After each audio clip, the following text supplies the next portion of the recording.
آج ہم سلطنت عثمانیہ کی تاریخ کے ایک بڑے نازک موڑ پر بات کر رہے ہیں۔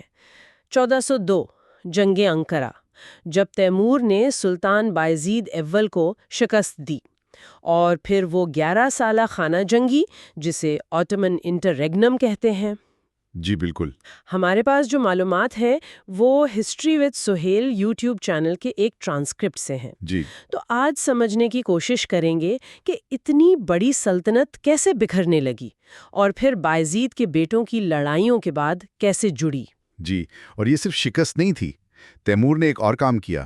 اس نے اناتولیا میں جو پرانی ترک ریاستیں تھیں جنہیں بایزید نے فتح کیا تھا، ان سرداروں کو مطلب بیلکس کو ان کی حکومتیں واپس دے دیں۔ اچھا۔ اس سے عثمانی طاقت جو مرکز میں تھی وہ ٹوٹ گئی۔ پھر 1403 میں بایزید کی موت ہو گئی قید میں۔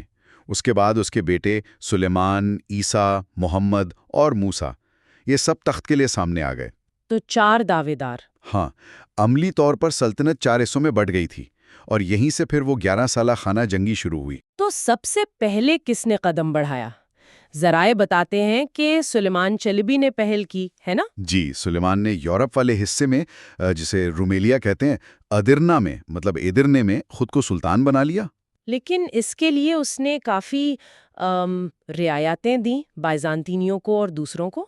بالکل، اپنی پوزیشن پکی کرنے کے لیے اس نے بیزنطینی سلطنت اور دوسری مسیحی طاقتوں کو بڑی رعایتیں دیں۔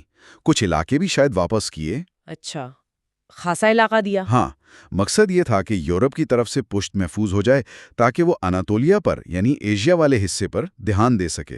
لیکن یہ بھی سننے میں آتا ہے کہ وہ بعد میں کچھ عیش و عشرت میں پڑ گیا تھا۔ جی، کچھ ذرائع یہ کہتے ہیں کہ اقتدار ملنے کے بعد وہ آرام طلب ہو گیا تھا، شراب نوشی وغیرہ، اس سے شاید اس کی گرفت کمزور ہوئی ہو۔ اچھا، تو یہ تو یورپ کی بات ہوئی۔ اناتولیا میں کیا ہو رہا تھا؟ وہاں تو عیسیٰ اور محمد آمنے سامنے تھے۔ بالکل، اناتولیا میں اصل مقابلہ ان 2 بھائیوں میں تھا۔ محمد جو اماسیا میں تھا وہ زیادہ منظم نکلا۔ کئی لڑائیاں ہوئیں ان کے بیچ۔ آخرکار 1404 یا 1405 کے آس پاس محمد نے عیسیٰ کو شکست دے دی۔ اور عیسیٰ کا کیا بنا پھر؟ عیسیٰ بھاگ گیا، کبھی ادھر پناہ لی کبھی ادھر، لیکن 1406 کے قریب اسے ایک حمام میں مردہ پایا گیا۔ زیادہ امکان یہی ہے کہ محمد نے ہی اسے راستے سے ہٹوایا۔ اوہ، تو اب میدان میں سلیمان اور محمد رہ گئے، لیکن کہانی میں ایک اور بھائی بھی تو تھا، موسیٰ۔ جی، موسیٰ چلیوی۔ جب سلیمان اناتولیا میں آگے بڑھ رہا تھا، برسا اور انکورا لے رہا تھا، تو محمد نے، کہتے ہیں، ایک چال چلی۔ اس نے موسیٰ کو استعمال کیا۔ ہاں، یہ بڑی دلچسپ سیاسی چال تھی۔ موسیٰ پہلے تیمور کا قیدی رہا تھا، پھر رہا ہوا۔ محمد نے اسے یورپ بھیج دیا، رومیلیا میں۔ سلیمان کے خلاف؟ جی، تاکہ وہ سلیمان کے لیے مشکلات کھڑی کرے۔ اس میں ویلاچیا کے حکمران مرچا اول اور کچھ بائزنٹینیوں نے بھی موسیٰ کی مدد کی۔ اچھا۔ اور موسیٰ کامیاب رہا۔ 1410-1411 میں اس نے سلیمان کو کئی بار ہرایا۔ سلیمان بھاگتے ہوئے پکڑا گیا اور مارا گیا۔ تو اب موسیٰ یورپ میں سلطان بن گیا، ادرنا میں۔ لیکن کیا وہ ٹک پایا؟ سنا ہے اس کا مزاج کافی سخت تھا۔ بالکل، موسیٰ کا انداز حکمرانی بہت سخت تھا۔ آتے ہی اس نے ان لوگوں سے حساب لیا جنہوں نے سلیمان کا ساتھ دیا تھا، یہاں تک کہ قسطنطنیہ کی ناکہ بندی کر دی جو پہلے سلیمان کے اتحادی تھے۔ اوہ۔ اس سختی کی وجہ سے بہت سے عثمانی امیر اور فوجی کمانڈر اس سے بدظن ہو گئے۔ تو اس کا فائدہ پھر محمد نے اٹھایا ہوگا؟ یقیناً، محمد نے موقع دیکھا۔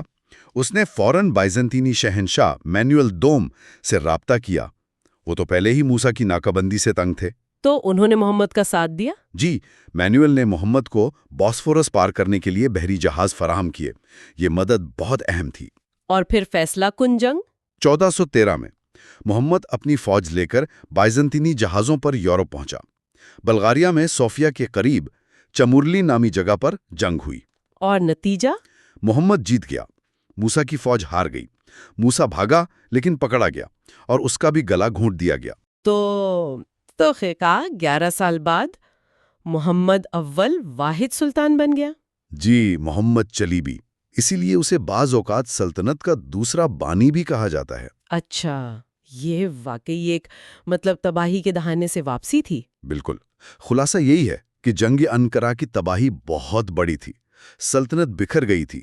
باعزید کے بیٹوں کی لڑائی نے اسے اور کمزور کیا، لیکن محمد اول نے نہ صرف اپنے بھائیوں کو ہرایا بلکہ اس بکھری ہوئی ریاست کو دوبارہ جوڑا۔ اس سے پتہ چلتا ہے کہ سلطنت میں شاید کوئی اندرونی طاقت تھی بحران سے نکلنے کی۔ یقیناً یہ عثمانیوں کی لچک، ان کی ریزیلینس تھی۔ اور ایک بات جو ذرائع بتاتے ہیں کہ محمد اول نے تخت سنبھالنے کے بعد لڑائی جھگڑے کے بجائے امن پر زیادہ زور دیا، ہمسایوں سے تعلقات بہتر کیے۔ جی، اس نے استحکام کو ترجیح دی، بائزنطینیوں سمیت کئی پڑوسیوں سے معاہدے کیے۔